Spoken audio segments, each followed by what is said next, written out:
Olá, escritores! Sejam muito bem-vindos ao Pode Escrever, o podcast que veio para dar voz e empoderar você que é escritor independente de todo o Brasil.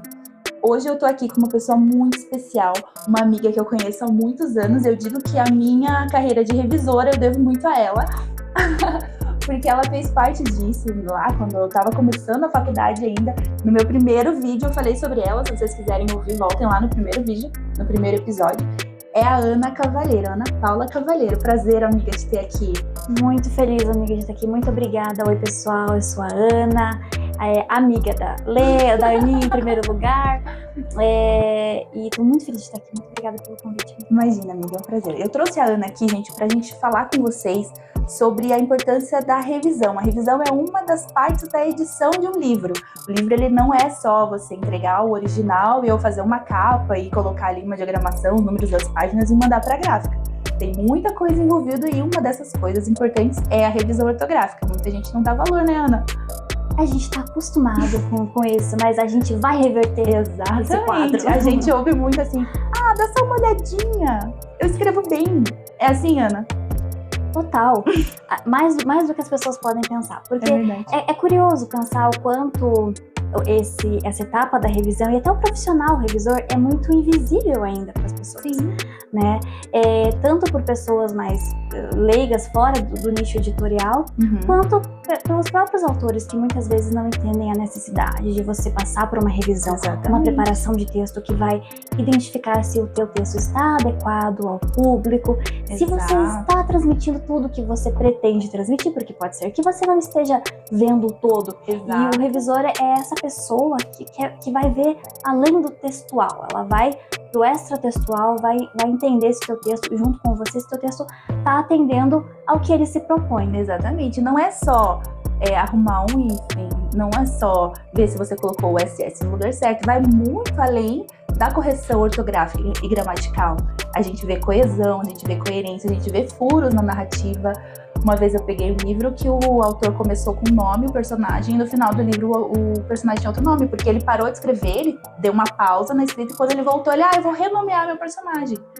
E ele simplesmente mudou o nome do personagem. Então a revisão, ela tem que estar atenta a isso também, né, Ana? Exatamente. E para cada tipo de material, você vai perceber que existem processos um pouco distintos de revisão. Sim. Como você citou aí a narrativa de ficção, ela vai exigir do revisor uns processos muito específicos. Então você precisa analisar se o fluxo se os personagens estão coerentes, se eles têm começo, meio e fim. Exato. Porque às vezes o personagem some. Exato. Convenhamos que é um pouquinho grave o personagem mudar de nome no decorrer da história. Então acho que e outras coisas, outras questões como as ordens cronológicas mesmo, sabe? São tantas questões que a gente observa num livro de ficção, seja ele de romance, de terror, de qualquer gênero nesse sentido, é tanto furo que pode acontecer, e se o revisor não estiver atento nisso, pode prejudicar a qualidade da leitura, a qualidade do material e o entendimento do leitor. Exato. Né? Exato. E textos acadêmicos. Ai. Mas já, vamos chorar. Pega na mão e chora. Gente, é bem delicado. Texto acadêmico é delicado pro revisor, né? Muito. Tanto que tem revisores que se especializam nesse nicho e outros correm pro outro lado. Eu corro pro outro lado. Então, é aquela coisa, né? No início, o revisor tem que fazer o que chega, né? Acho que, né, para muitas profissões nesse nicho, assim, tradutores até também. Até pra descobrir no que a pessoa é boa, no que ela gosta, né? Tem que pegar de tudo pra descobrir. Eu descobri que eu não gosto de textos acadêmicos, eu não gosto de dissertação, tese. Exato. Eu acho muito cansativo e a exigência é enorme, né? Porque os orientadores, eles querem achar o erro mesmo, né? É o trabalho deles. O objetivo. Então, é o objetivo. Então, eles focam muito nisso. Não que o leitor de um livro não vá fazer isso, mas às vezes já aconteceu de texto voltar por causa de crase facultativa. Então. Entendeu? E é facultativa. Eu coloco se eu quiser. Exato. E ele reclama. Não é. Exato. Porque aí você está sujeito a muitos fatores, fora as normas técnicas da instituição específica. Você tem ali todo um estilo de escrita. Muitas vezes o orientador pode pender para um lado e aí você é orientando. Você tem que seguir Exatamente. Né? Então é delicado. E tem toda a pressão normal, né, que já se coloca sobre uma monografia, a finalização de um trabalho, isso, né? E aí, acho que as pessoas, às vezes, por vezes, sofrem mais do que o necessário. E estressam a gente. E isso é muito delicado. Então, não é só revisar trabalho acadêmico, é você precisar ter a sensibilidade de lidar com uma pessoa que está sob muito estresse. Geralmente com prazos muito apertados, né? Eles deixam uma revisão para os últimos 3 dias. Exato. Então, assim, você tem que dar o teu ombrinho ali pra pessoa chorar.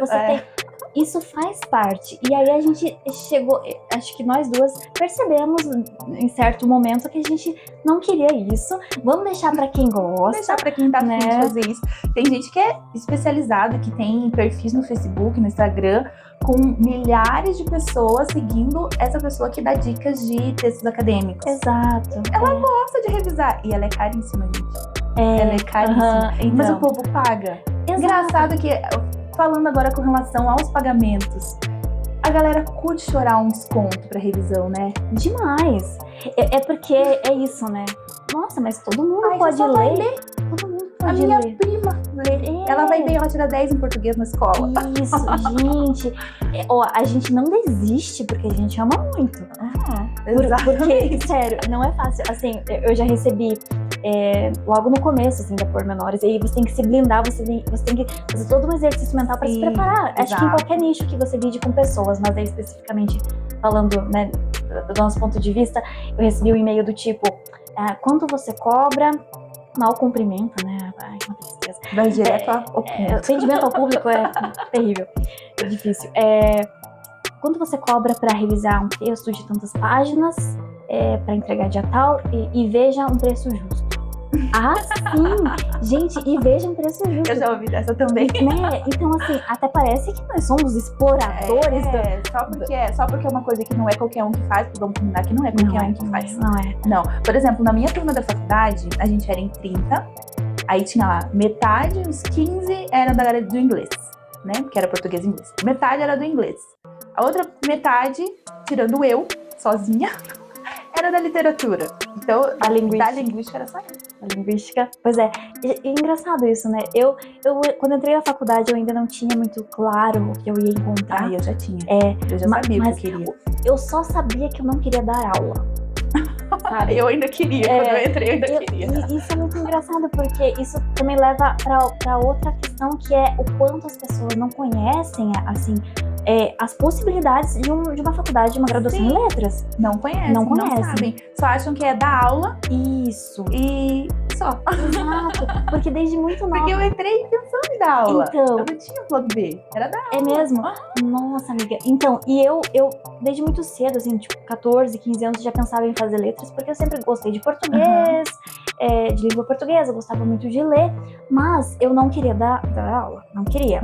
E aí, só que ao mesmo tempo eu ficava, tá, mas o que você vai fazer? Porque todo mundo com quem eu conversava, você vai fazer letras? Que legal, você vai dar aula. Exato.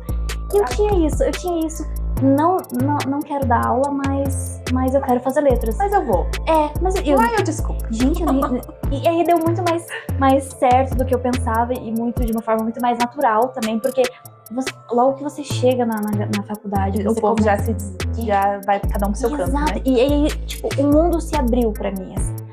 Logo na primeira semana acadêmica em que a gente tinha palestras ali, eu cursei letras pela UFPR, e maravilhosa, e nossa, é um curso muito maravilhoso, gente, é muito a qualidade do ensino, os professores de letras são incríveis, e aí logo na semana acadêmica a gente tinha palestras, né, sobre as áreas de atuação, sobre diversas coisas, e aí eu comecei a entender as possibilidades. Então você tinha tradução, você tinha revisão, você tinha o ensino acadêmico, que não era pra mim, mas que era... Tava lá, enfim.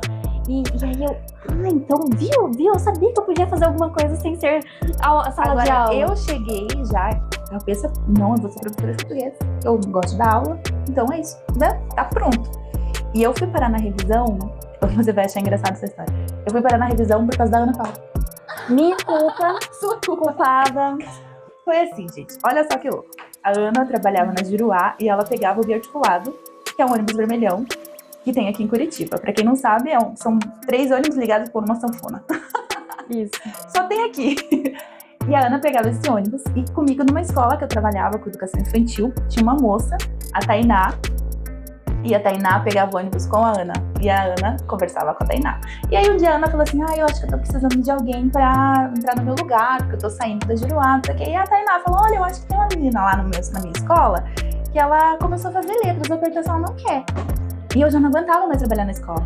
Aí ela chegou pra mim e falou assim, você não quer? Quero, vou, fui, e fui. Gente, eu fui, só fui. Na cara e coragem. E eu tava com, primeiro semestre na faculdade. Era o teu primeiro semestre. Eu tinha acabado de entrar na faculdade.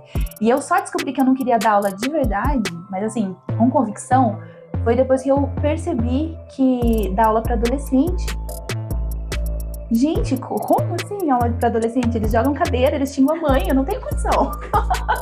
Aí que eu desisti de vez de dar aula. Daí eu encontrei o mundo da revisão e eu me apaixonei, eu amei fazer revisão. É o que eu gosto de fazer até hoje. Hoje eu tô fazendo outras coisas além da revisão. Hoje, o que eu mais gosto, né, além da revisão, é conversar com autores. É a coisa que eu mais amo. Se eu pudesse não vender os planos, eu não venderia. Não falaria com ninguém sobre dinheiro. Eu só falaria, fala do seu livro, conta pra mim aqui como é que é. Eu só faria isso o dia inteiro, entendeu? Isso é muito interessante, porque também não é algo que qualquer um faça. Eu acho que você tem que ter um tato e muito, tem que ter uma questão muito... É incrível saber que você entrou pra esse nicho dessa forma e se achou... Sim, eu me encontrei. Então, eu não esperava também, eu não conhecia nada desse universo da revisão, assim, não conhecia, eu fui conhecer a partir da faculdade, e muito pouco porque em letras na federal a gente não tinha matérias específicas sobre isso. Tem o pessoal da tradução, mas daí algo específico, é uma área totalmente distinta. E aí, quando eu trabalhava em comércio, né, na loja do meu tio, loja de roupas, e eu, pra juntar um dinheirinho pra né, achar em algum momento um estágio, alguma coisa. Sim. E aí, quando eu saí de lá, saí sem ter um estágio, porque eu falei, não, eu preciso encontrar algo que eu quero na minha área. Mas a maioria dos estágios que apareciam era pra sala de aula. E eu não queria, até que surgiu da Juruá. Assim, ele foi o primeiro estágio que eu achei em um nicho diferente, assim, da sala de aula. E quando eu cheguei lá, eu fui sem saber. Assim, só foi. Eu não sabia muito bem do que se tratava, como seria o trabalho na prática. A partir do teste, eu comecei a pesquisar como funciona esse tipo de trabalho, esse mercado. E aí, né, Aninha? O mundo, mais uma vez, se abriu. Iluminou.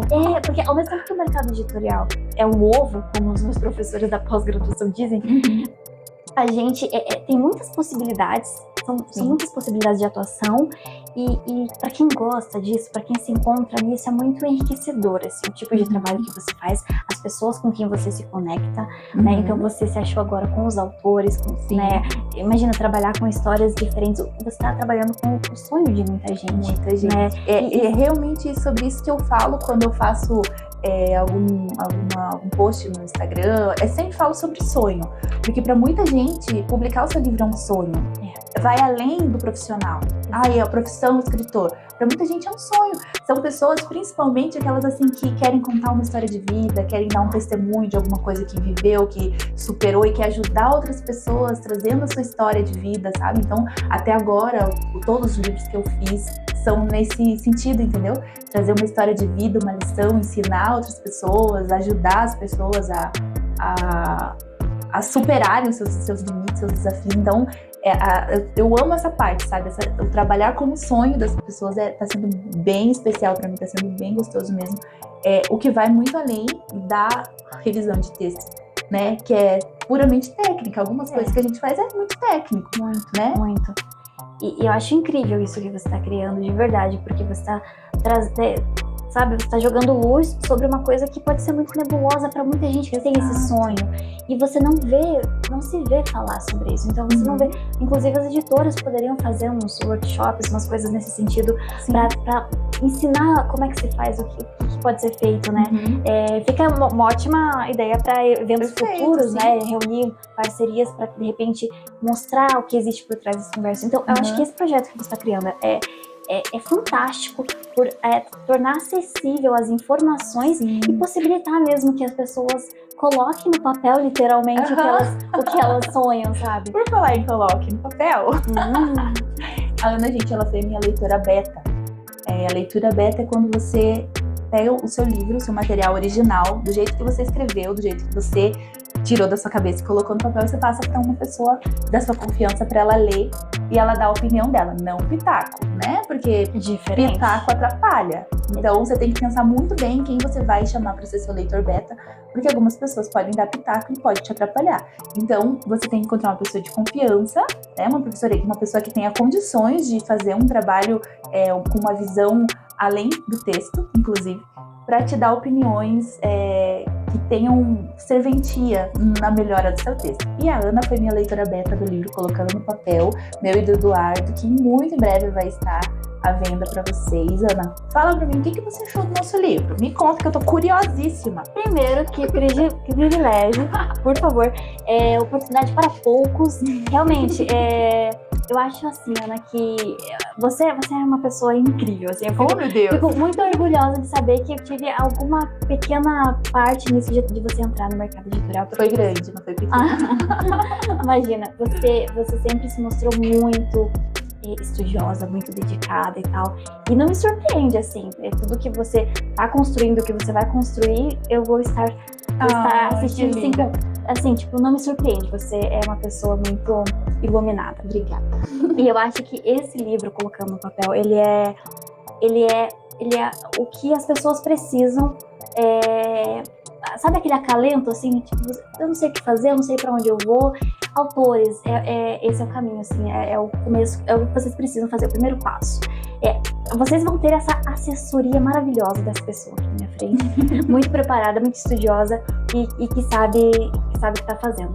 Eu acho o seguinte, Ana, fazer um manual é algo muito delicado. Você orientar as pessoas, e ainda mais uma questão como essa que a gente não se vê muito sobre isso. Claro, a gente tem muito conteúdo online, mas ter a sensibilidade de trazer isso de uma forma muito honesta e desmistificando, assim. Eu busquei ser muito humana, sabe? Exato. Eu busquei conversar com quem vai ler. Porque eu já li tanto livro, assim, que é uma linguagem tão artificial e tão, sabe, que não traz aquela sensibilidade mesmo. Eu procurei conversar. Eu espero que a pessoa leia o livro e consiga me ouvir. Eu acho que você vai conseguir seguir esse objetivo, porque você consegue falar de forma muito... se aproxima muito da realidade dos seus autores, provavelmente. Eu acho que você contemplou ali muitas das dúvidas e das inquietações, até das inseguranças, porque quando... eu não posso dar spoiler, tem que tomar cuidado, mas eu acredito que você soube realmente estudar a realidade, as dificuldades, né, até pela tua experiência, pelo teu trabalho com isso, soube explorar e analisar as dificuldades que as pessoas encontram, a falta de acessibilidade, quanto a informações ou quanto a recursos mesmo, e você colocou no papel, calma, dá para fazer funcionar com os recursos que você tem, né, com as limitações que tiver, e assim, eu acho muito, muito bacana a forma como você conseguiu trazer isso no livro, e você e o seu marido, é claro, e justamente, sabe, desmistificando algumas coisas que a pessoa pode ter acreditado a vida toda. Não, eu não vou, sabe, eu preciso, exato, eu preciso de determinado perfil para conseguir escrever um livro, para publicar. Eu tô fora do perfil. Não, gente, todo mundo é capaz de fazer. Então, assim, ao mesmo tempo que não é uma receita de bolo, não é algo assim impossível, sobrenatural. Exatamente. Que você precisa de uma inspiração para escrever e ser um best-seller. Não é nada disso, gente. É trabalho, é foco. E é o querer muito. É ter uma assessoria qualificada. Sim, ajuda muito. Ajuda bastante. Mas eu acho que você trouxe de uma forma muito honesta e objetiva uma solução. O que você traz é uma solução e muito, muito bem feita, assim. Inclusive, eu não dei esse feedback ainda, não tinha dado esse feedback ainda, né? Não mesmo. Em relação à leitura beta. E o que eu já te digo é que eu não tenho o que acrescentar de conteúdo, amiga. Juro. Porque se a gente for acrescentar coisa ali, a gente vai fugir do teu propósito de seu objetivo, exato, né? E de fornecer a informação que o autor precisa nesse momento. Tudo que ele precisa de informação nesse momento, você trouxe de uma forma muito, muito, muito bonita. Muito acessível, muito acessível. Ai, fiquei muito feliz. Vira, gente. Em primeira mão, vamos parecer rápido aqui. Eu tive que tomar muito cuidado pra não dar spoiler, porque eu fui lembrando. Já queria contar tudo. Então, aí não pode, já ia ser despedida. Deixa eu te perguntar, você escreve alguma coisa? Você tem costume de escrever? Como funciona pra você o seu processo de escrita? Como que faz? Porque assim, tem algumas pessoas que sentam, pensam e escrevem.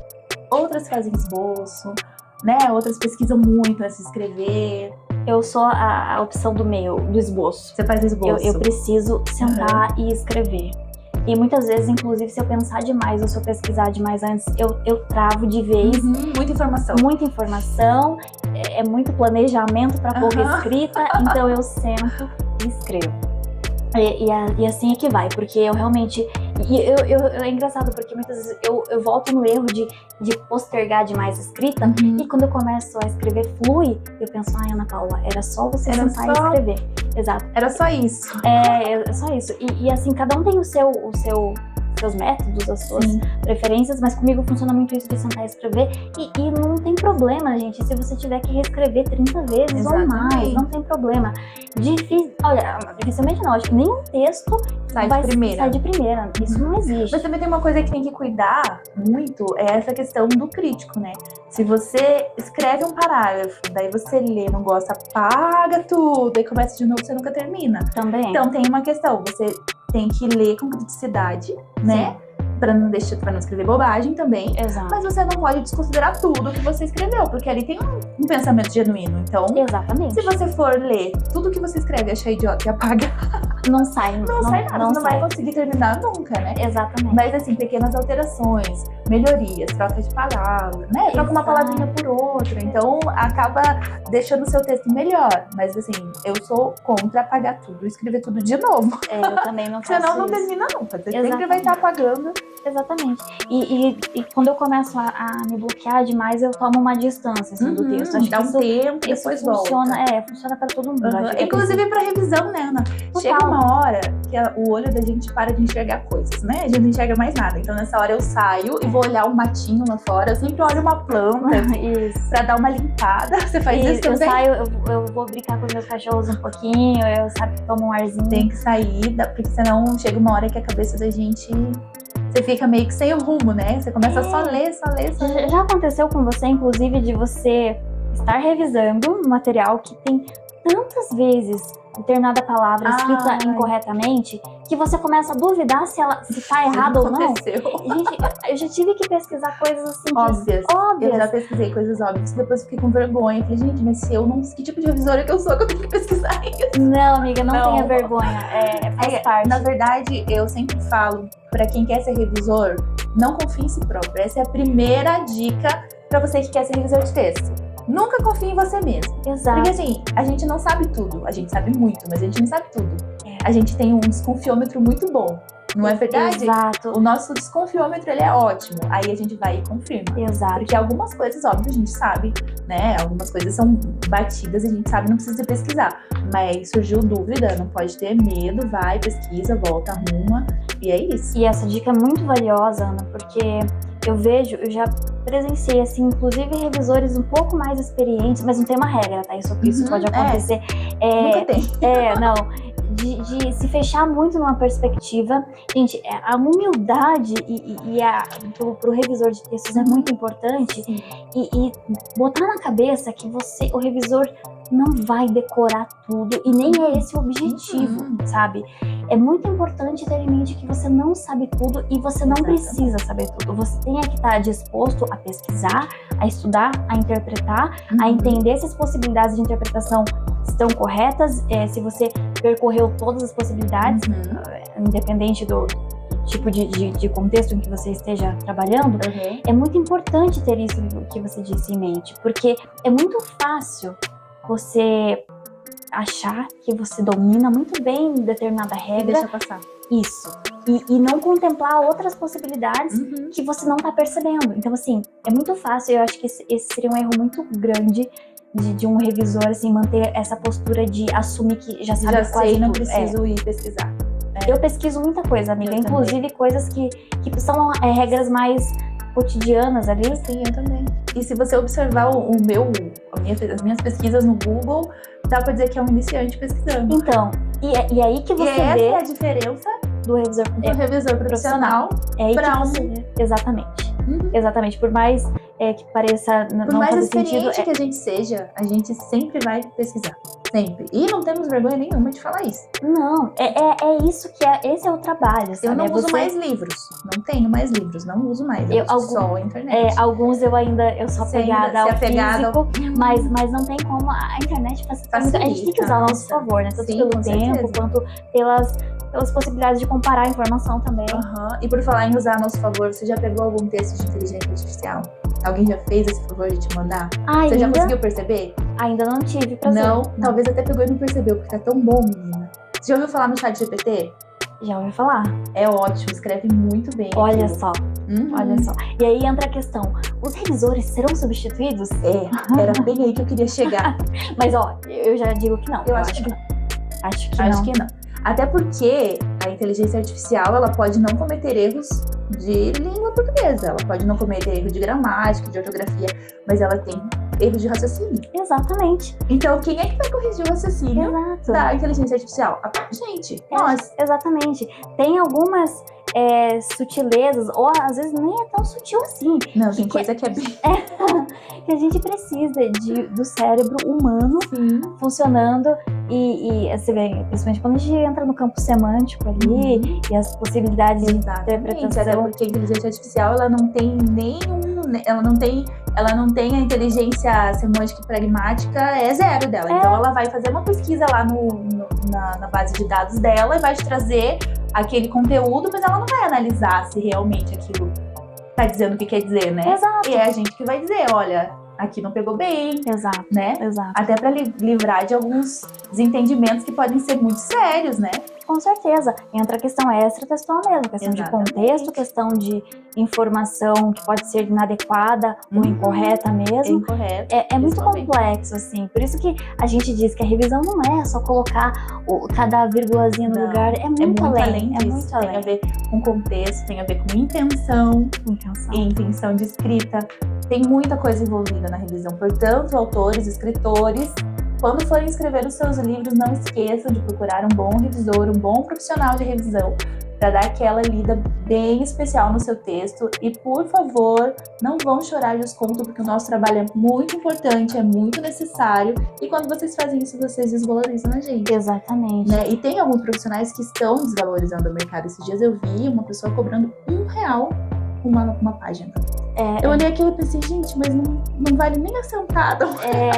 É muito delicado isso, né? Porque a gente entende o quanto as pessoas desvalorizam, mas a gente tem que tomar cuidado. A gente entende a dificuldade de um profissional que está começando, que precisa construir um portfólio, mas, gente, é muito delicado, a gente não pode desvalorizar. Exatamente. A gente precisa trabalhar dentro das nossas limitações, com os nossos recursos.